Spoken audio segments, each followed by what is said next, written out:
Iran की operation वादा सादिक स्वयं के तहत इसराइल पर ताज़ा बमबारी, फौज के कमांड और इंटेलिजेंस हेडक्वार्टर्स को निशाना बनाया गया। ईरानी मीडिया का दावा, गुज़िश्ता रोज़ ईरान ने इसराइल पर सबसे बड़ा हमला किया। ईरानी बैलिस्टिक मिसाइल ने जनूबी इसराइल में वाक़या सरोका अस्पताल को निशाना बनाया। 130 से ज़ायद अफराद जख्मी हुए। मुतादिद की हालत तशवीशनाक। अस्पताल की इमारत खंडर में तब्दील। सजील मिसाइलों की गरज से सेहूनी फौज पर हैबत आ रही। इसराइली खौफ व हरास का शिकार हो गए। ज़ेर ज़मीन शेल्टर्स में जा घुसे। ईरानी हमलों में अब तक 27 इसराइली हलाक, 600 से ज़ायद जख्मी हो चुके। पासदाराना इनकलाब का ईरानी सूबे लोरिस्तान में एक और इसराइली ड्रोन मार गिराने का दावा। मजीद खादमी पासदाराना इनकलाब की इंटेलिजेंस सर्विस के नए सरबराह मुकर्रर। ईरान ने इसराइली अस्पताल को निशाना बनाने का सेहूनी दावा झूठ का पलंदा करार दे दिया। ऐसे अहदाफ को निशाना बना रहे हैं जो ईरान पर हमलों में मुलव्विस हैं। इसराइल की तरह शहरियों को निशाना नहीं बनाते। अक़वाम मुत्तहिदा में ईरानी मिशन का बयान।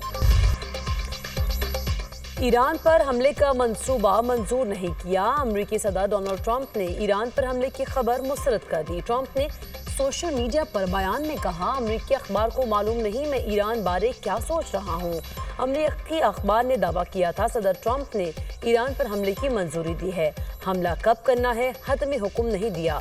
अखबार का दावा। तर्जुमान व्हाइट हाउस का कहना है कि ट्रंप अगले 2 हफ्तों में ईरान पर मुमकिन हमले का फैसला करेंगे। इसराइल ईरान कशीदगी पर अमरीकी हिकमत अमली ज़ेर गौर है। अमरीका ईरान इसराइल तनाज़े में पेशरफ्त को मॉनिटर कर रहा है। ईरान को जौहरी हथियारों के हुसूल से दूर रखना अमरीका की तरजीह है। उम्मीद है यूरोपीय ममालिक ईरान तक अमरीका का वाज़ेह पैगाम पहुँचाएंगे। डोनाल्ड ट्रंप हमेशा सिफारतकारी को आगे बढ़ाना चाहते हैं। ईरान के साथ जर्मनी, फ्रांस और बरतानिया के मुज़ाकरात आज जिनेवा में होंगे। जिनेवा में मुज़ाकरात के बाद माहिरीन की सतह पर स्ट्रक्चर्ड डायलॉग होंगे। जौहरी मामले पर यूरोपीय वज़ीर ख़ारिजा ईरानी वज़ीर ख़ारिजा अब्बास अराग़ची से मुज़ाकरात करेंगे। इसराइल ईरान जंग पर अक़वाम मुत्तहिदा की सलामती काउंसिल का इजलास भी आज होगा। OIC का अहम इजलास कल इस्तांबुल में होगा। ईरानी वज़ीर ख़ारिजा अब्बास अराग़ची की शिरकत मुतवक्के। इजलास से तुर्क सदर भी खिताब करेंगे। चीन और रूस के सदूर के दरमियान टेलीफोनिक राब्ता। ईरान इसराइल जंग के सिफारती हल पर जोर। ईरान और इसराइल से फौरी जंगबंदी का मुतालबा। दोनों सदूर के इसराइली हमले की मजम्मत। मशरिक़ वस्ता की मौजूदा सूरत हाल पर चीनी सदर ने 4 तजावीज़ दे दी। तर्जुमान चीनी वज़ारत ख़ारिजा के मुताबिक चीनी सदर की तजावीज़ में कहा गया है फौरी जंगबंदी को फ़रोग़ दिया जाए और कशीदगी का खात्मा वक्त की अहम ज़रूरत है। शहरियों का तहफ़्फ़ुज़ तरजीही तौर पर यकीनी बनाया जाए। मुज़ाकरात ही आगे बढ़ने का बुनियादी रास्ता है। बरतानवी वज़ीर ख़ारिजा डेविड लेमी कहते हैं अब वक्त आ गया है मशरिक़ वस्ता में संगीन हालात को रोका जाए। मशरिक़ वस्ता में कशीदगी से किसी को फ़ायदा नहीं होगा। कशीदगी में कमी से मुताल्लिक़ अमरीकी वज़ीर ख़ारिजा से ही राब्ता है।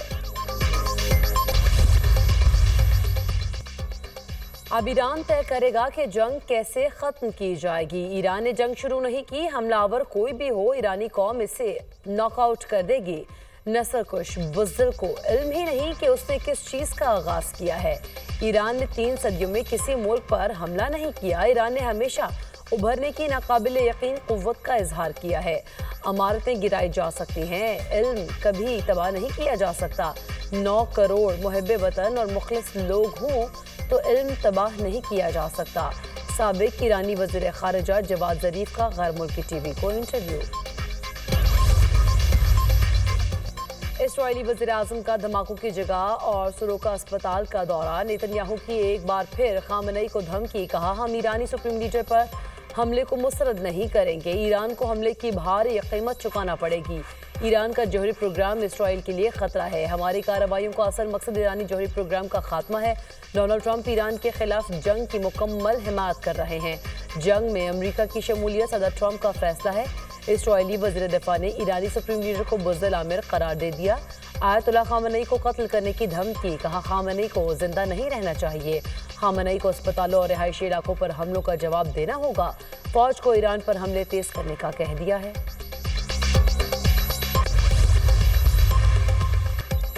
इसराइल का अमरीका को मदद के लिए पुकारना कमजोरी की अलामत है। कौम को बताना चाहता हूं कि दुश्मन को ये एहसास हो कि आप उनसे डरते हैं तो वो आपको नहीं छोड़ेंगे। वही सलूक जारी रखेंगे जो आपने आज तक रखा है।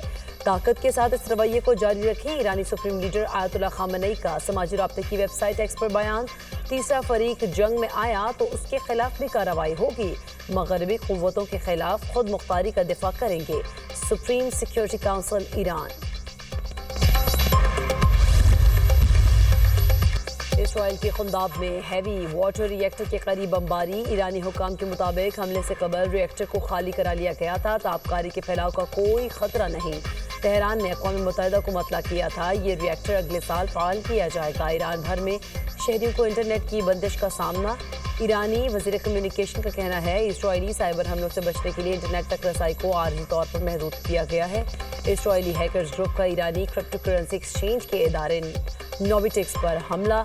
इसराइली हैकर्स का $90 मिलियन मालियत की क्रिप्टो करेंसी चोरी करने का दावा।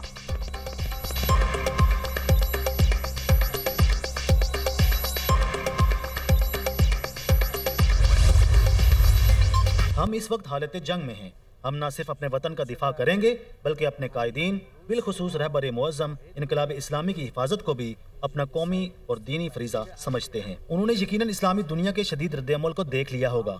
अगर वो किसी भी किस्म की हमाकत के मुर्तकिब हुए तो दुनिया भर के मुसलमान अमेरिका के तमाम मफादात को निशाने पर ले आएंगे। अगर अमेरिका जंग में बराह रास्त शामिल हो भी जाए तो जैसे हमने गुज़श्ता हफ्ते सेहूनी हुकूमत के सामने डट कर मुज़ाहमत की, वैसे ही अमेरिका के खिलाफ भी मुज़ाहमत करेंगे।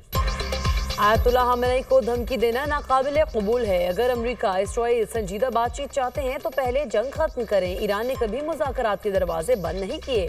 ईरानी सफ़ीर रज़ा आमिरी मुक़द्दम की प्रोग्राम दुनिया महर बुखारी के साथ में गुफ्तगू। कहा इसराइल कमज़ोर और बेबस हो चुका है। इसराइल जंग में अमेरिका को घसीटना चाहता है। अगर कोई मुल्क इस जंग में शामिल हुआ तो ईरान जवाब देगा। अमेरिका दानिशमंदी से काम ले और नेतन्याहू के हाथों में न खेले। एटमी तनसीबात पर हमला आलमी माहौल और खत्ते के लिए शदीद खतरनाक होगा। एटमी एजेंसी और अक़वाम मुत्तहिदा की करारदादों की खिलाफ वर्जी होगा। ईरानी मिसाइल हमलों की दहशत ने इसराइली शहरियों की बुज़दिली आया कर दी। ईरानी मिसाइल हमलों के खौफ से इसराइली टीवी के एंकर परेशान। सायरन बजते ही इसराइली टीवी के एंकर नशरियात छोड़कर भाग गए, जबकि इसके बरक्स ईरान के सरकारी टीवी पर इसराइली हमले में एंकर सहरान मामी ने जुर्रत का मुजाहरा किया और स्टूडियो वापस आकर नशरियात जारी रखे। अमरीकी नशरियाती इदारे ने ईरान के सरकारी टीवी पर होने वाले हमले पर रिपोर्ट बनाई। फुटेज में न्यूज़ रूम में होने वाली तबाही वाज़े देखी जा सकती है। कीबोर्ड और फ़ोन पिघल चुके हैं। ईरानी टीवी की इमारत को भी शदीद नुकसान पहुंचा है।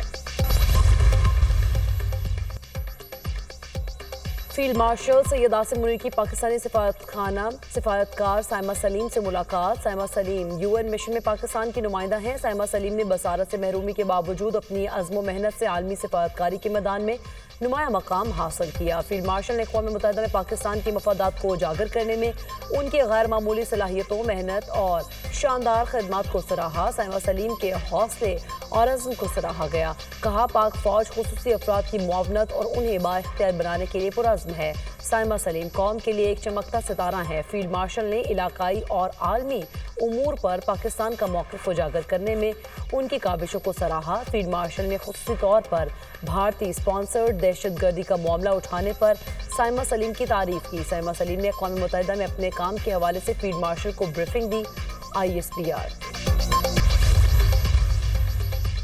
फील्ड मार्शल की अमरीकी सदर से मुलाकात सिफारती महाज पर बहुत बड़ी कामयाबी है। पहली बार फील्ड मार्शल को इस तरह खाने पर मदऊ किया गया। जो बयानात आ रहे हैं उससे वाज़ेह हो रहा पाकिस्तान फौजी, सिफारती और मुआशी मैदान में तरक्की की मनाज़िल तय कर रहा है।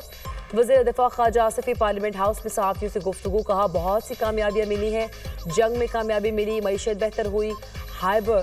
हाइब्रिड मॉडल जो 2 साल से चल रहा है ये इसकी कामयाबी की ज़मानत है। सिविल और मिलिट्री लीडरशिप के ताउन से मुल्क तरक्की की मनाज़िल तय कर रहा है। ईरान हमारा बराबर इस्लामी मुल्क है। ईरान पर मुश्किल वक्त है। बाकी बराबर इस्लामी ममालिक और पड़ोसियों पर लाजिम है इस वक्त ईरानी भाइयों के साथ खड़े हों। बजट वज़ीर ख़जाना ने नहीं IMF ने तैयार किया। वज़ीर ख़जाना ने सिर्फ बजट पढ़कर सुनाया। मईशत को बेहतर करने के लिए पुरअमन माहौल होना ज़रूरी है। मुल्क में 9/11 के बाद मुसलसल लड़ाइयाँ, कत्ल गारत, बदअमनी है। आज फिर एक दफ़ा हम बारूद और मिसाइलों के निशाने पर हैं। मुल्क के दाखिली और खारजी हालात हुकूमती तवज्जो चाहते हैं।